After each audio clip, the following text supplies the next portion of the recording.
लाहौर हमारी जमीन है भैया। हमारा एक्टर जाके वहां नल उखाड़ आया था।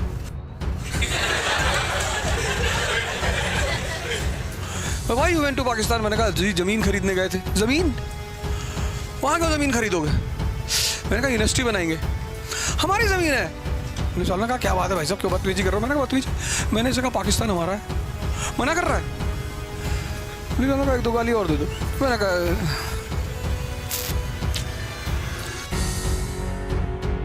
मैं आपको कहानी सुना रहा था पाकिस्तान के जन्म की, और कहानी यह थी कि जब नेशनल मूवमेंट शुरू हुआ हिंदुस्तान में, राष्ट्रीय आंदोलन, तो अंग्रेजों को इस राष्ट्रीय आंदोलन को कंट्रोल करना था, नियंत्रित करना था। तो इसको नियंत्रित करने का जो सबसे अच्छा अस्त्र उनके पास था वो था कम्युनलिज्म।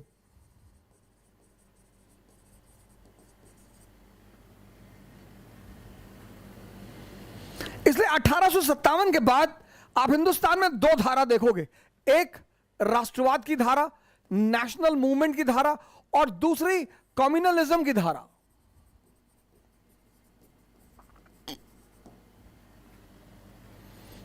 साथ साथ पैरेलल चलेगी सर। 1905 एविडेंस लीजिए, 1905 स्वदेशी movement, 1906 Muslim league. You Congress, you are not the representative of entire India. You are not the representative of all Indians. Muslims, they have their own party.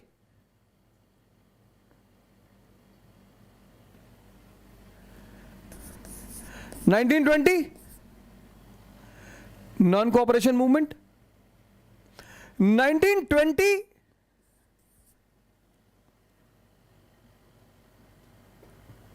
20s, 24, 23, 24, 1922 to 30, golden era of communalism, series of events, Shuddhi movement, Tabligh, Tanzeem. 1930, civil disobedience.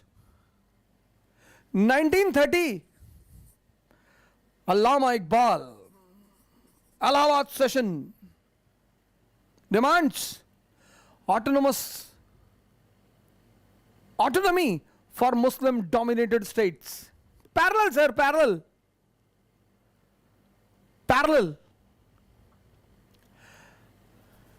It was a very good weapon in the hand of English. Later on it became a very good tool in the hand of Indian leaders. सबने use किया है sir, सबने। आज की दिन इस देश का कोई भी नेता यह नहीं कह सकता कि मैंने कम्युनलिज्म को यूज नहीं किया, मैंने कास्टिसिज्म को यूज नहीं किया, मैंने छात्र रीजनलिज्म को यूज नहीं किया। सबने।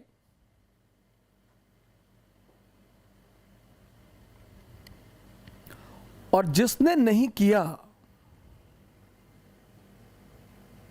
वो पर्दे पर कहीं है ही नहीं। सबने।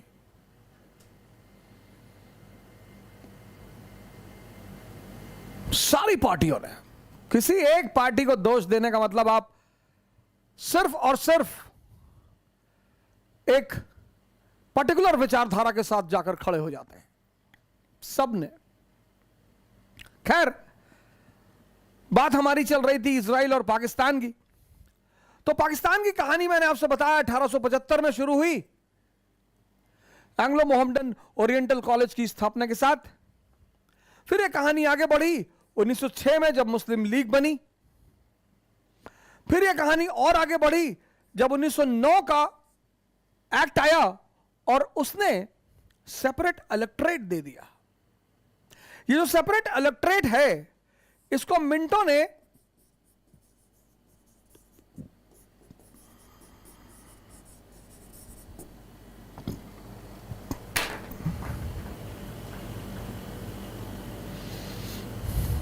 ड्रैगन्स टीथ कहा। ड्रैगन्स टीथ क्या कैलकुलेट करके चाल देखी उन्होंने। पृथक निर्वाचक मंडल, इस पृथक निर्वाचक मंडल का जो सरकार का उद्देश्य था, सेपरेट इलेक्टोरेट 1909, सेपरेट इलेक्टोरेट, सरकार ने कहा कि इस देश का मुसलमान बहुत पिछड़ा हुआ है। अच्छा, इस देश का मुसलमान बहुत पिछड़ा हुआ है, बैकवर्ड है। क्यों? आरएसएस की वजह से? नहीं, आरएसएस यहां कहां है? बीजेपी? नहीं, बीजेपी भी नहीं है। अरे तो फिर क्यों पिछड़ा हुआ है? नहीं, पिछड़ा हुआ है बस। अरे भैया, तो कोई तो वजह होगी, पिछड़ा रहा होगा। नहीं, पिछड़ा हुआ है। हम बस कह रहे हैं पिछड़ा है तो पिछड़ा है बस। अच्छा ठीक, चलो पिछड़ा है। फिर तो हम उसको पृथक निर्वाचक मंडल दे रहे हैं। किस लिए? सेपरेट इलेक्टोरेट दे रहे हैं। किस लिए? उसको समाज के मुख्य धारा में लाने के लिए।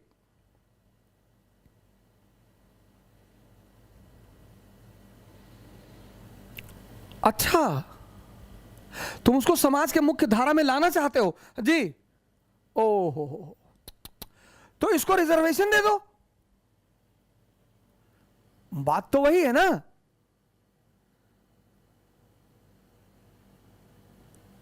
कि भैया को खांसी आ रही है, रम पिलाना पड़ेगा, तो रम 10 दिन पिला दोगे, नशेड़ी हो जाएगा। काढ़ा पिला दो, अदरक का रस मिला के पिला दो, वो भी गर्म होता है। पाए का जूस दे दो, वो भी गर्म है। नहीं, वो रम ही चलेगा इसके लिए।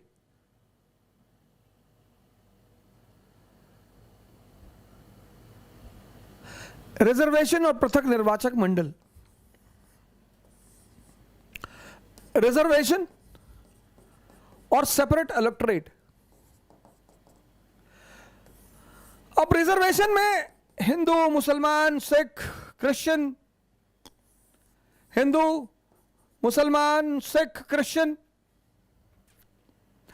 अब गोंडा एक जगह है,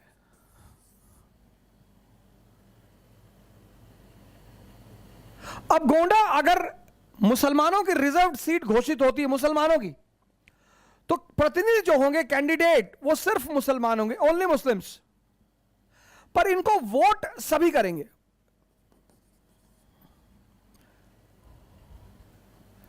कैंडिडेट ओनली मुस्लिम्स, पर इनको वोट सभी देंगे रिजर्वेशन में।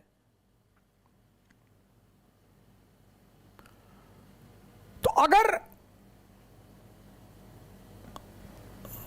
फरहान भाई, हमारे सीनियर हैं गोंडा के फरहान भाई,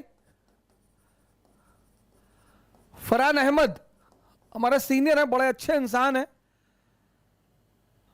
तो आशा करता हूं कि वो कभी ना कभी गोंडा से सांसद बनेंगे। तो अगर फरहान भाई हमारे गोंडा से इलेक्शन लड़ते हैं और फरहान भाई गोंडा के एमपी बनते हैं रिजर्वेशन के अंतर्गत, तो वो सबको रिप्रेजेंट करेंगे, वो सबकी बात करेंगे। लेकिन अगर गोंडा को सेपरेट इलेक्टोरेट सीट डिक्लेयर की जाती है, तो candidate only Muslims, voted by only Muslims. अब यहां अगर फरहान भाई एमपी बनते हैं, तो वो सिर्फ मुसलमानों की बात करेंगे। और वो जब सिर्फ मुसलमानों की बात करेंगे, तो इससे अलगाववाद पैदा होगा, सेपरेटिज्म।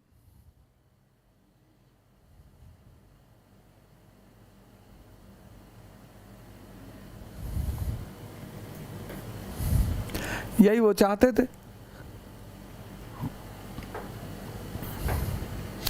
यही वो चाहते थे। और इस देश के लोगों को एक आदत है अपीज करने की, बहुत बड़ी संख्या में आदत है अपीज करने की। वो हिंदू हो, मुसलमान हो, कोई भी हो, गलत है, गलत है।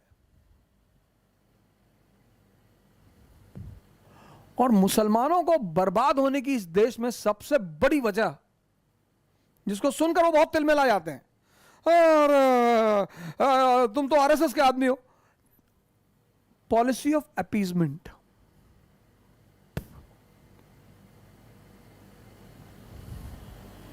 कब से? 1916 से। काम करो उनके लिए, अपीजमेंट क्यों कर रहे हो? नहीं नहीं, मुस्लिम वोट बैंक टूट जाएगा, टूटने दो।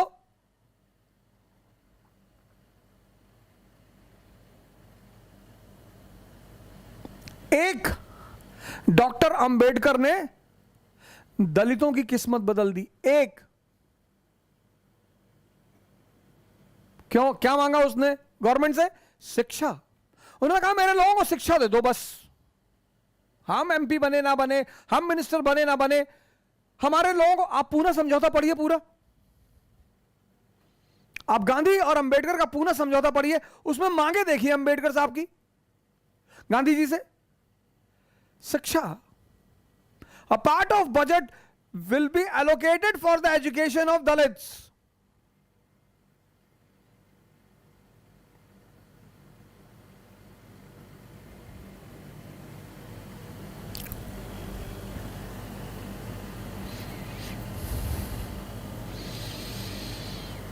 एक लीडर, एक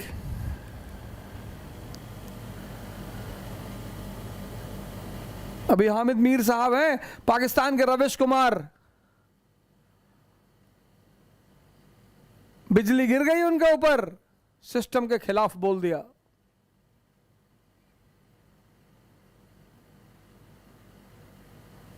ये अब 1909 में जब ये सेपरेट इलेक्टोरेट मिला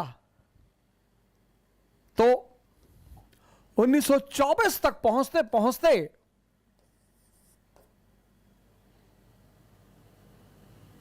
कितने साल? 13 साल। 13 साल में हिंदू और मुसलमान के बीच एक अलगाववादी भावना पनपने लगी। और उसका सबसे बड़ा एविडेंस था रहमत अली, ऑक्सफोर्ड ग्रेजुएट, जिसने इस टर्म को कॉइन किया, Pakistan a separate land for Muslims. और जब इसने कॉइन किया तो लोगों ने इसका मजाक उड़ाया कि बच्चा है, कुछ ज्यादा ही सोच रहा है, पर सही सोच रहा था।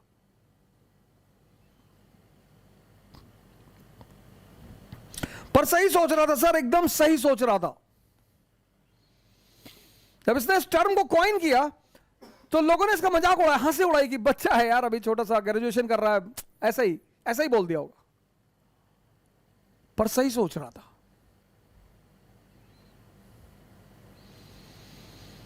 (1919) का एक्ट आया, इलेक्शंस हुए। Elections are the breeding ground of communalism and casteism. 2022 में यूपी का इलेक्शन आ रहा है, सब एक्टिव हो गए हैं, सब।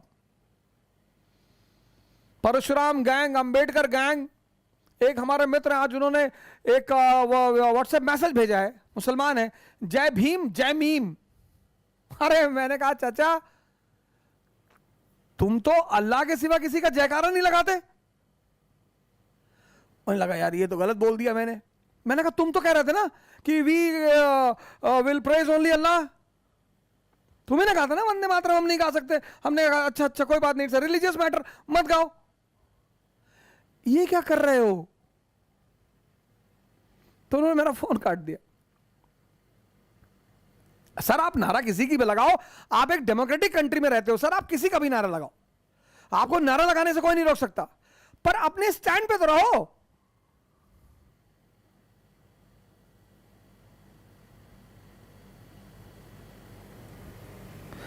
Elections are the breeding ground of communalism and कास्टिसिज्म।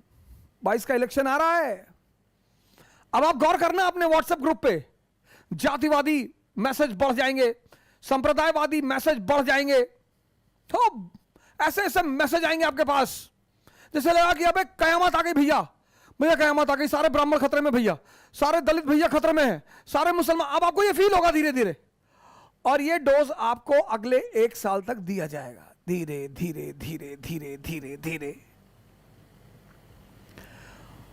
और फिर आप सब भूल जाएंगे कि कोरोना में किसी दलित ने आपको प्लाज्मा दिया था, कि कोरोना में किसी मुसलमान आपको अपने वैन में बिठा के हॉस्पिटल ले गया था, कि कोरोना में कोई हिंदू आपको ऑक्सीजन सिलेंडर दिलवाया था। आप सब भूल जाएंगे क्योंकि ये स्मॉल डोजेस धीरे धीरे दिए जाते हैं ना, धीरे धीरे।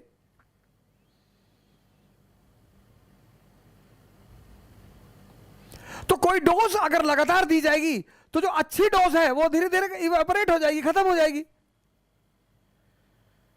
तो जैसे ही कोरोना का संकट खत्म हो रहा है वैसे वैसे ये डोज अब मिलनी शुरू हो गई डेली। सबने अपना अपना ग्रुप बना और सब नीचे लिखते हैं अगर सच्चे ब्राह्मण हो तो उसको शेयर करो, अगर सच्चे दलित हो तो उसको शेयर करो, दलितों को बचाओ। अच्छा पहले कोरोना से तो बचा लो। हम पहली बार अमेरिका का वीजा मांगे, दिए ही नहीं, सब देते ही नहीं किसी को, अमेरिकन वीजा ही नहीं देते। और हमसे वैसे भी पाकिस्तान की मोहर लगी पासपोर्ट में। Why you went to Pakistan? मैंने कहा जी जमीन खरीदने गए थे। जमीन? वहां क्यों जमीन खरीदोगे? मैंने कहा यूनिवर्सिटी बनाएंगे। They will not allow you. They will allow. Why they will allow? It's my country, it will be integrated, it's my land, India's land. How foolishly you are talking? Foolish? How can you say this? हमारी जमीन है। Oh you are talking rubbish. ओ तुम क्या चाहते हो? तुम जो आंसर सुनना चाहते हो वो बताएं। ओ हमारी जमीन है भैया, लाहौर। हमारा एक्टर जाके वहां नल उखाड़ आया था।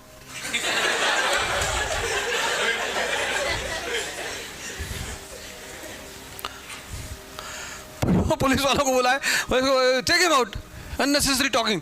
मैंने कहा अजीब आदमी यार, तुम क्वेश्चन पूछ रहे हो मैं जवाब दे रहा हूं, अब मेरा जवाब सुनो। पुलिस वालों ने कहा क्या बात है भाई साहब, क्यों बदतमीजी कर रहे हो? मैंने कहा बदतमीजी? मैंने इसे कहा पाकिस्तान हमारा है, मना कर रहा है। पुलिस वालों ने कहा एक दो गाली और दे दो। मैंने कहा, फिर मैंने उनको अमेरिकन हिस्ट्री पे एक डॉक्यूमेंट्री बनाई 1787 से 1945 तक, डायग्राम वाइग्राम बना के दिया। ओ बोले very good, it's appreciable, you come to America? अरे मैंने कहा जी बाबूजी। तुरंत वीजा दिया। वहां जातिवाद नहीं पूछते। कोलंबिया ही तो पहुंचे डॉक्टर अंबेडकर, वहां किसी ने उनके साथ मना नहीं किया कि तुम्हारे साथ खेलेंगे नहीं, बैठेंगे नहीं। ये पागल हिंदुस्तानी, तभी तो भिखमंगे हैं। अभी इस वीडियो को मेरी निकालेंगे, एंटी इंडिया, एंटी इंडिया, ये देखो एंटी इंडिया, एंटी इंडिया है।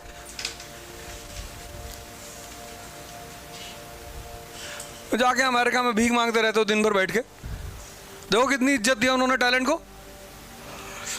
कोलंबिया यूनिवर्सिटी से वो आदमी पढ़ा, पीएचडी किया, तो उन्होंने डीएससी भी करवाई, डॉक्टर ऑफ साइंस। बोले और पढ़ो, और तुम बहुत पढ़ने में तेज हो यार, और पढ़ो। यहां बेचारों को पढ़ने ही नहीं दे रहे थे। एल्फिंस्टन कॉलेज मुंबई में संस्कृत पढ़ने ही नहीं दिया, कहा अनटचेबल। तब पर्शियन पढ़ा वो आदमी, उसमें सबसे ज्यादा नंबर। ये सब तुमको पता ही नहीं क्या? ये तो तुमको भी अंबेडकर से प्यार हो जाए, तुम किसी भी कास्ट के हो, टैलेंट से ही तो प्यार होता है।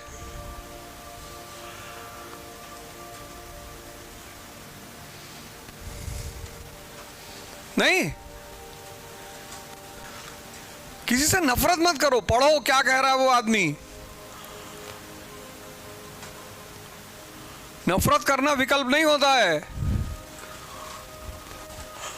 हम अगर अंबेडकर से नफरत करते ना, यहां कभी पहुंच ही नहीं पाते। मैं यहां खड़ा हूं डॉक्टर अंबेडकर की वजह से।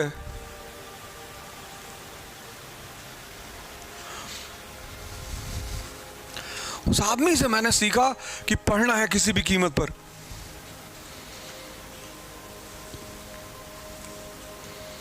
कुछ भी हो जाए पढ़ना है, चाहे बोरे पे बैठना पड़े, पढ़ना है। क्योंकि वो आदमी तो बोरे पे बैठ के पढ़ा लपोली के स्कूल में।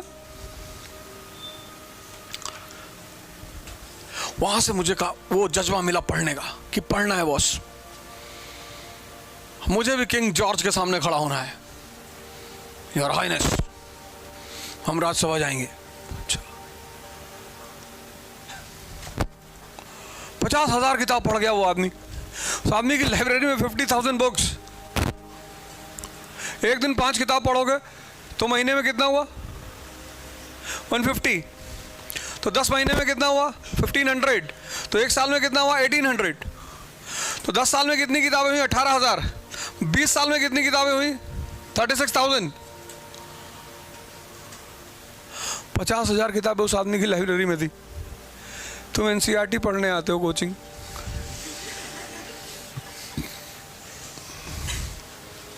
ये एनसीईआरटी मैंने ही शुरू किया था इंडिया में कोरोना के टाइम पे, फिर सबने मुझसे सीखा, हम भी पढ़ाएंगे, हम भी पढ़ाएंगे, हम भी पढ़ाएंगे। हमने कहा पढ़ाओ। यहाँ आईएएस की तैयारी करने वाला लड़का एनसीईआरटी पढ़ने आता है, भैया हमको एनसीईआरटी पढ़ा दीजिए।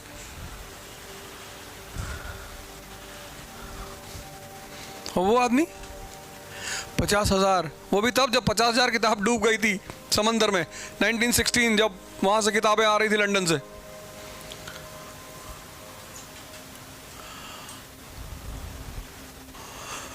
तुम ही लोग थोड़ी एनसीईआरटी पढ़ रहे हो, पूरा भारत आजकल पढ़ रहा है, क्योंकि स्कूल में पढ़ाया ही नहीं गया। 10th के बाद तुमने छोड़ दिया। टीचरों ने कहा हिस्ट्री पढ़ने से कोई नौकरी नहीं मिलती। ये बात उस टीचरों ने बहुत सही कही, क्योंकि हिस्ट्री पढ़ के लोग राजा बनते हैं।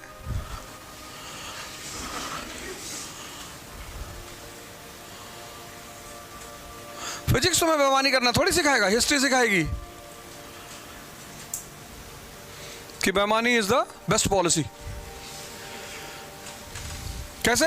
बैटल ऑफ प्लासी, क्लाइव को दिखाएगी तुमको कि ये क्लाइव शिराज के सारे आदमियों को अपनी तरफ मिला लेता है, 2 लोग बचते हैं, उनको मार डालता है, जीत जाता है बैटल। मीर जाफर को बोला था कि इधर आ। जी भैया। बोले ये शिराज को बाहर निकालो बैटल फील्ड से। बोले अभी निकालते हैं भैया। मीर जाफर जाके शिराज से कहता है तेरी जिंदगी खतरे में है। बोले अच्छा। बोले तू निकल जा। कहता मेरा बेटा तुझे सेफ जगह पे ले जाएगा, मिरान। शिराज मिरान के साथ जाता है, मिरान पीछे से तलवार मार देता है, शिराज खत्म। ऐसे लड़ाइयाँ जीती जाती है। ये बात न्यूटन के पहला लॉ थोड़ी बताएगा, और न यह बात तुम आइसोमेरिज्म में पढ़ सकते हो, न ये बात तुमको केमिकल बॉन्डिंग में समझ में आएगी। ये बात तो प्लासी पढ़ के ही समझ में आएगी ना, कि राजा बनने के लिए डिसऑनेस्टी करना पड़ता है, जनता से कहना पड़ेगा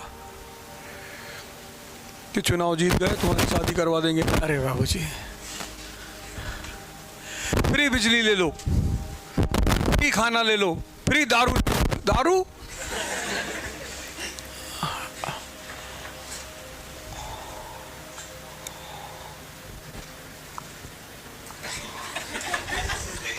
अरे मैं झूठ कह रहा हूं भैया,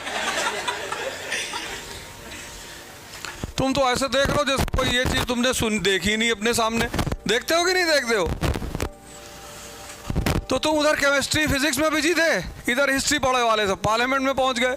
जिनको नहीं पढ़ा था, जिन्होंने नहीं पढ़ा था, उन्होंने मेरी वीडियो देख ली कि यार ये तो सही कह रहा है, यार बेईमानी करनी पड़ेगी।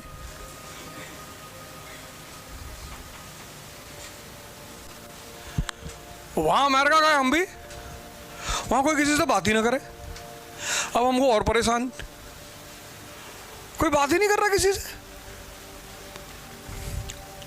तब हमने एक नई ट्रिक निकाली, बैग लटकाया, डायरी ली, फिर अमेरिकन से इंटरव्यू लेना शुरू किया। मैंने कहा मैं Indian scholar researching your country. Oh very good, yes ask. मैंने पूछा योर डिसेंट कहाँ से आए थे? Our ancestors Spain. Spain, South America. Oh, what are you talking? See, European country. अच्छा, European. You're too weak. मैं बोला you're weak. मैंने कहा too. हाँ, yes, too weak. फिर मैंने कहा यार इनकी लड़कियों औरतों से भी बात करना है। मैंने कहा the highest wisdom in the world is of American women. Oh yeah? फिर उनसे भी बात की। जब वापस आ रहे थे तो डायरी का क्या करते, तो एयरपोर्ट के ऑफिसर को ले रख ले। What is this? Very good, your country good. Oh yes yes. किसी से सीखना ही तो है। इजराइल को तो यहूदियों ने बनाया ही, पाकिस्तान को भी यहूदियों ने ही बनाया। ये बात मेरी बड़े सारे मेरे मित्र नहीं मानेंगे, और पाकिस्तानी मित्र तो बिल्कुल नहीं मानते हैं। शायद उनके अहंकार को चोट पहुंचती है, लेकिन वो मेरे एक तर्क का खंडन नहीं कर पाते कि अगर मान लो तुमने ही बनाया, तुम्हारे पास नेचुरल गैस का भंडार था, ईरान से तुम्हारा बॉर्डर मिलता था, एनर्जी की तुम्हारे पास कमी नहीं थी, तुम क्यों भिखमंगे रह गए? लेकिन आज मैं इस मंच से पाकिस्तान की आवाम से अपील करता हूं कि आप भी इस मुद्दे पर विचार करें कि हमारे लड़ने से फायदा किसका और नुकसान किसका। मेरी तो तमन्ना है कि मैं एक दिन लाहौर और कराची जाकर वहां की सिविल सेवा परीक्षा के लिए वहां के प्रतिस्पर्धियों को पढ़ाऊं, भारत की तरफ से फ्री ऑफ कॉस्ट। और अकेला नहीं, हालांकि उनके सिविल सर्विस में उनका अपना कोई इतिहास है नहीं, भारत का वो डाल नहीं सकते, तो यूरोप का इतिहास है। आशा करता हूं कि वो मुझे कभी बुलाएंगे जरूर। बड़ी इच्छा है मेरी कराची और लाहौर जाकर वहां की सिविल सेवा के लिए उनको पढ़ाना और उनसे कहना कि कब तक तुम F-18 खरीदोगे और भीख मांगोगे, और कब तक हम राफेल खरीदेंगे और भीख मांगेंगे? कब तक? हालांकि मैं बड़ा विरोध करता हूं पाकिस्तान का बहुत सारे मंचों पर, उसके पीछे मेरे कारण होते हैं। कुछ लोगों को मुझे जब टीस पहुंचानी होती है तो मैं कुछ चीजें जानबूझकर बोलता हूं। पाकिस्तान, हिंदुस्तान, बांग्लादेश, ये सब एक ही भूमि के हिस्से हैं, और कभी ना कभी ईश्वर ने चाहा, शायद हमारे ही द्वारा इन सब का एक संघ बनेगा। क्योंकि युद्ध किसी भी समस्या का अस्थायी समाधान नहीं है। वॉर, आज मैं इस मंच से कह रहा हूं, war is not the permanent solution for any trouble in this world. दुनिया में जितनी बड़ी सी बड़ी समस्याएं सॉल्व हुई हैं, सब मेज पर बैठकर ही सॉल्व हुई हैं। कब तक तुम F-18 पर बैठ के ईद का चांद देखोगे, और कब तक हम राफेल में खड़े होकर ड्रिप इरिगेशन करेंगे हिंदुस्तान में? अगर हम वो सारा पैसा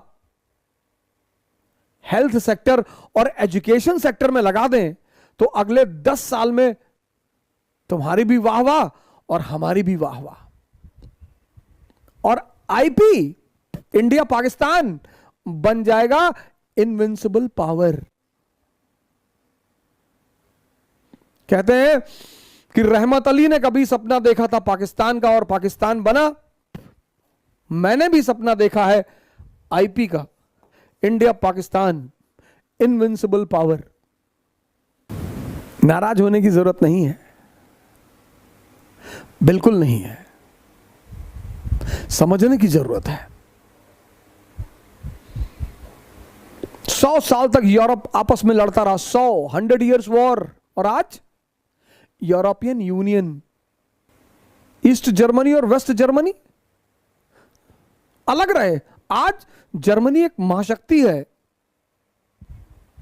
सब मिलकर चल रहे हैं।